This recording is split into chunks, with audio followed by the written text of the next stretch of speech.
সাম্প্রতিককালে বাংলাদেশের আরএমজি সেক্টরে একটি বড় ঘটনা হয়ে গেছে।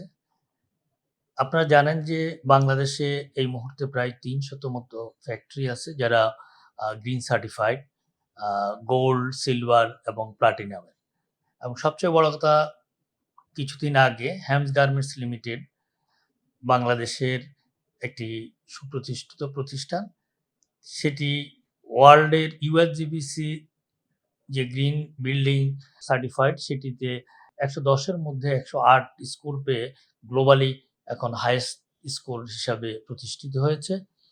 আমি মনে করি যে এটি আমাদের আ বায়ারদেরকে, আমাদের ব্র্যান্ডদেরকে একটি খুবই আ ভালো একটি মেসেজ আমরা দিতে পারছি যে বাংলাদেশের এই মুহূর্তে সারা পৃথিবীতে পরিবেশ নিয়ে যে সমস্যা নিয়ে আ সবাই শঙ্কিত, সেই জায়গাতে বাংলাদেশের ইন্ডাস্ট্রি আ পরিবেশের দিক থেকে সবচেয়ে উঁচু জায়গাতে আছে।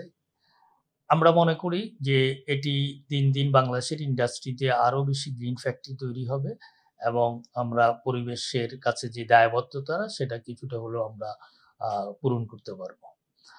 এর বাহিরে আজকে যদি আমরা বলি যে এই ইন্ডাস্ট্রিতে অ্যাকচুয়ালি সবচেয়ে আরএমজি সেক্টর সবচেয়ে সংকটময় মুহূর্ত আমরা পাস করতেছি। বিভিন্ন সময় বিশেষ করে করোনা মহামারী, পরবর্তীতে ইউক্রেন রাশিয়ার যুদ্ধ, এরপরে এখন বর্তমানে ইরান এবং মার্কিন যুক্তরাষ্ট্রের যে যুদ্ধ, এগুলো নিয়ে আরএমজি সেক্টরটি একটি আ অনেক সংকটাপন্ন সময় আমরা পার করতেছি।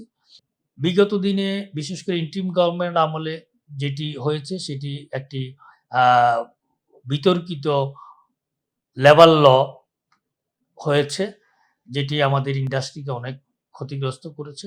আমরা মনে করি বর্তমান সরকার যারা আসছেন, নির্বাচিত সরকার, তাদের মাধ্যমে এটি সংশোধন হবে এবং বিশেষ করে আমাদের পার্শ্ববর্তী দেশসহ অনেকগুলো আ এক্সপোর্ট যারা করে আরএমজি, তারা সবাই এফটিএ করেছে ইউরোপিয়ান ইউনিয়নের সাথে।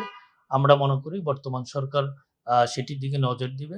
কারণ পলিসি লেভেলে যদি কাজ না করা যায়, তাহলে আসলে এই ইন্ডাস্ট্রির ভবিষ্যৎ কিছুটা আ শঙ্কার মধ্যেই থেকে গেল আমি মনে করি। এবং বিশেষ করে জ্বালানি সংকটটা সবচেয়ে বড়। ইন্ডাস্ট্রিতে যদি নির্বিচ্ছিন্ন জ্বালানি যদি না থাকে, তাহলে আমাদের ইন্ডাস্ট্রি মুখ থুবড়ে পড়বে। আমি গতকালকেই দেখেছি যে আ বিজিএমইএ এবং বিকেএমই ২ টি অ্যা আ সংগঠনে মাননীয় প্রধানমন্ত্রীর সাথে দেখা করেছেন এবং তিনি আশ্বস্ত করেছেন এই সেক্টরের যাবতীয় যত ধরনের সমস্যা আছে সেগুলো সমাধানকল্পে তিনি কাজ করবেন। আমরা আশা করি আগামী দিনে বিশেষ করে বাংলাদেশের এন্টারপ্রেনিউররা যে পরিমাণ ধৈর্য এবং সহনশীলভাবে এই ইন্ডাস্ট্রিকে পরিচালনা করে আসছে, আমি করি আগামী দিনেও সেটি অব্যাহত থাকবে এবং বাংলাদেশের অর্থনীতিতে একটি উল্লেখযোগ্য অবদান রাখবে বলে আমি বিশ্বাস করি।